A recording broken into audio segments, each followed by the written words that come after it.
Assalamualaikum warahmatullahi wabarakatuh. Nama saya Regi Sukma. Saya dari Prodi Ilmu Hukum kelas 2D. Saya di sini akan menjelaskan tentang hukum adat. Yang pertama-tama istilah adat hukum atau hukum adat yang berasal dari bahasa Arab yang diterjemahkan dalam bahasa Indonesia yang bermakna kebiasaan. Hukum adat atau kebiasaan adalah tingkah laku seseorang yang terus-menerus dilakukan dengan cara tertentu dan diikuti oleh masyarakat oleh masyarakat luar dalam waktu yang lama. Itu pokoknya itu kebiasaan masyarakat yang dilakukan oleh masyarakat tertentu, yang dilakukan terus-menerus oleh masyarakat tertentu gitu. Jadi itu tuh bisa dibilang hukum adat juga gitu. Kalau di sini ada definisi hukum adat menurut Terhar. Yang yaitu keseluruhan peraturan-peraturan yang menjelma dalam keputusan-keputusan para fungsionaris hukum yang mempunyai wibawa serta pengaruh yang dalam pelaksanaannya berlaku dengan serta-merta dan dipatuhi dengan sepenuh hati. Jadi hukum adat itu peraturan-peraturan yang menjelma dalam keputusan fungsionaris hukum yang mempunyai wibawa serta pengaruh yang dalam pelaksanaannya berlaku dengan serta-merta dan dipatuhi dengan sepenuh hati. Hukum yang di masyarakat itu yang harus dipatuhi dengan sepenuh hati gitu.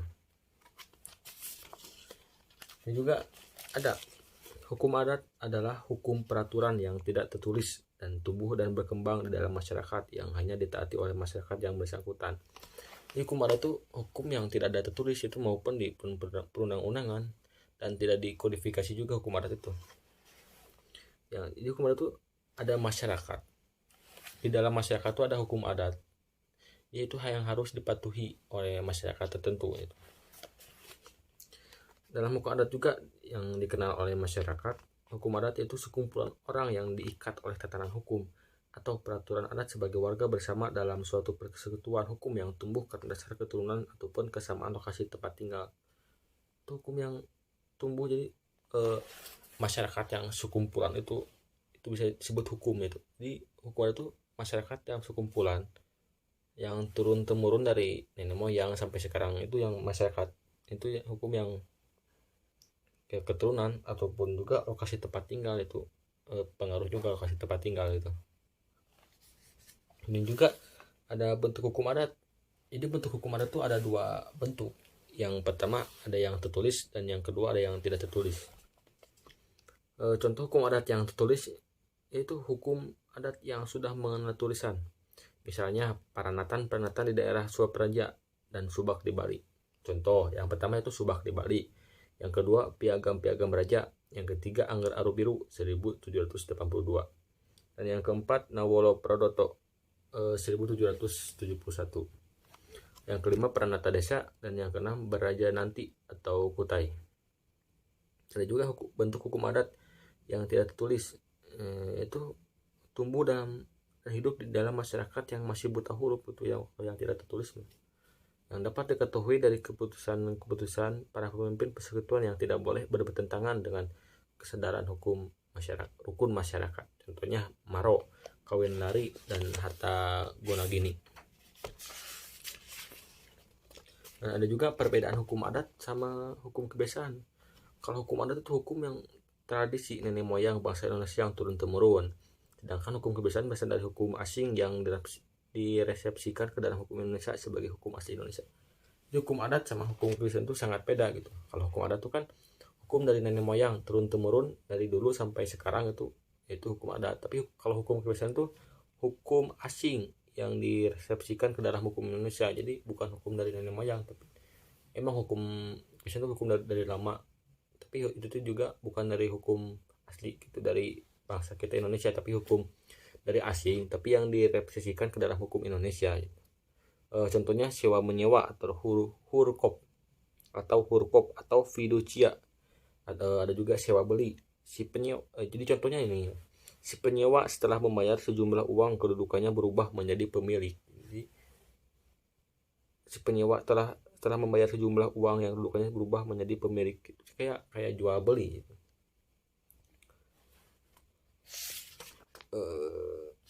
Terus ada juga unsur-unsur hukum adat. Yang pertama adanya tingkah laku seseorang. Yang kedua, dilakukannya terus menerus. Yang ketiga itu adanya dimensi waktu, dan yang keempat diikuti oleh orang lain gitu. Jadi unsur-unsur hukum adat tuh adanya tingkah laku seseorang, jadi seseorang yang bertingkah laku gitu. Jadi yang melakukan ini itu. Ada juga ciri-ciri hukum adat adalah tidak tertulis dalam bentuk perundang-undangan dan tidak dikodifikasi. Jadi hukum adat tuh tidak ada dalam undang-undang, bukan tidak ada sih, tapi ya tidak tertulis dalam perundang-undangan gitu, tidak tersusun secara sistematis. Itu karena kembali lagi ke poin 1, karena tidak tertulis dan tidak ada bentuk. Hukum adat juga tidak tersusun dan tidak dihimpun dalam bentuk kitab perundang-undangan, itu karena tidak tertulis dalam bentuk perundang-undangan ya. Jadi karena tidak tertulis, hukum adat juga tidak teratur, tidak dihimpun dalam bentuk kitab perundang-undangan, dan juga tidak tersusun secara sistematis, dan keputusannya tidak memakai konsideran. Yang terakhir, pasal-pasalnya aturannya tidak sistematis dan tidak mempunyai penjelasan gitu. Itu kembali ke poin 1, karena tidak tertulis dalam perundang-undangan, jadi tidak mempunyai penjelasan. Pasal-pasal punya juga tidak teratur gitu. Hukum adat juga mempunyai corak-corak tertentu. Yang pertama itu corak religius magis atau keagamaan gitu. Contohnya di daerah Cepu, Jawa Tengah adanya budaya manganan, membawa sugesti kepada masyarakat. Budaya manganan diselenggarakan setelah sawah yang mereka garap menghasilkan padi-padi yang berkualitas, atau dapat dikatakan, jadi tradisi manganan tuh mereka tuh yang masyarakat di Cepu, Jawa Tengah itu mengadakan budaya manganan setelah mereka panen gitu, mau panen padi ataupun panen berkebun lainnya juga, mereka mengadakan budaya manganan setelah mereka panen gitu, panen raya gitu. Yang kedua yaitu bercorak komunal atau kemasyarakatan. Manusia menurut hukum adat merupakan makhluk dalam ikatan kemasyarakatan yang kuat. Rasa kebersamaan meliputi seluruh lapangan hukum adat. Kepentingan perseorangan selalu diimbangi dengan kepentingan bersama. Misalnya hak atas benda fungsional atau pola hidup tolong menolong dalam kegotong royongan itu. Kembali lagi, karena kan kita manusia kan makhluk sosial gitu, jadi tidak bisa hidup sendiri-sendiri gitu. Jadi manusia itu kepentingan seseorang, perorangan itu yang selalu diimbangi dengan kepentingan orang lain. Kita tuh tidak bisa hidup sendiri gitu, jadi harus didampingi oleh orang lain, bukan diimbangi dengan kepentingan orang lain gitu. Yang ketiga itu bercorak demokrasi, dan yang keempat itu bercorak kontan atau tunai. Yang kelima itu bercorak konkret. Jadi bercorak konkret itu contohnya setiap perbuatan harus sesuai dengan penyataan nyata gitu, atau yang diucapkan. Misalnya nih ya, kita mau jual beli, si penjual kan harus ada barangnya, kita harus ada uangnya. Entah itu kan harus nyata. Jadi ketika kita membeli satu barang, kita ada uangnya, dan si penjual juga harus ada barangnya gitu. Jadi itu tuh contohnya yang bercorak konkret.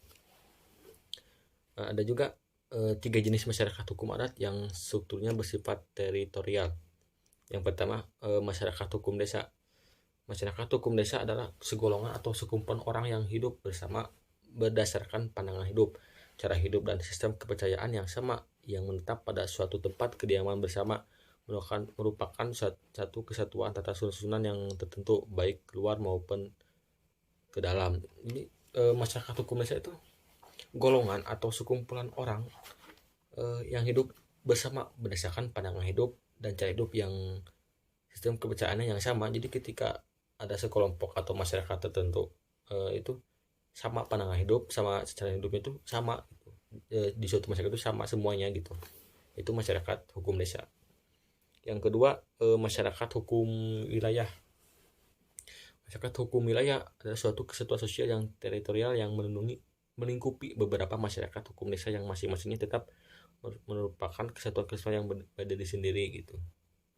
Itu masyarakat hukum desa yang masing-masingnya tetap merupakan kesatuan gitu. Jadi beda-beda tapi kesatuan, tapi yang itu yang berdiri sendiri gitu ke masyarakatnya. Yang ketiga itu masyarakat hukum serikat desa. Sama masyarakat hukum desa, tapi ini berserikat. Sama itu suatu desa, suatu kesatuan sosial yang teritorial sama hukum desa gitu. yang selalu dibentuk atas dasar kerjasama di berbagai daerah lapangan demi kepentingan bersama masyarakat hukum desa yang tergabung dalam masyarakat hukum serikat desa gitu. Jadi ada contohnya ada suatu wilayah, tapi di situ wilayah itu ada desa-desa tertentu, tapi mereka tuh bekerja sama demi kepentingan suatu daerah itu meskipun beda-beda desa gitu, tapi mereka bekerja sama untuk kepentingannya wilayah itu gitu. Saya akan menjelaskan tentang sejarah hukum hukum adat itu. Jadi hukum adat itu sudah ada sejak prapenjajahan atau masa kerajaan lah, sebelum ada Belanda atau kolonial ke Indonesia juga hukum adat itu sudah ada pada masa kerajaan itu. Yang bangsa Indonesia pada saat itu hidup dalam dua ikatan sosial, yaitu ikatan feodal yang terpusat di kerajaan dan ikatan desa yang berpusat di kedalaman atau masyarakat pedalaman lah gitu ya. Yang keduanya pada ikatan sosial itu saling berkoalisi. Pada masa itu pada masa kerajaan itu kekuasaan aja secara politik hingga ke desa gitu. Jadi kekuasaan aja itu sampai ke desa. Tapi karena kan letaknya jauh kan kerajaan misalnya di ibu kota, sedangkan desa kan di pedalaman kan pada masa itu kan menjauh mungkin ya. Sehingga pengaruh kerajaan politik itu kepada desa itu tidak kuat gitu. Emang sampai pengaruh politik dari kerajaan ke desa itu, tapi tidak kuat, tidak terlalu kuat ya, karena itu karena jarak, mungkin karena pedalaman juga. Oleh sebab itu masyarakat yang tinggal di pedalaman atau yang di desa itu mengembangkan pola interaksi dan hubungan sosial sesuai dengan kebutuhan mereka. Mungkin mereka masyarakat desa itu kan sadar atas kurangnya politik dari kerajaan itu, jadi mereka itu punya inisiatif lah membangun pola interaksi dan hubungan sosial gitu.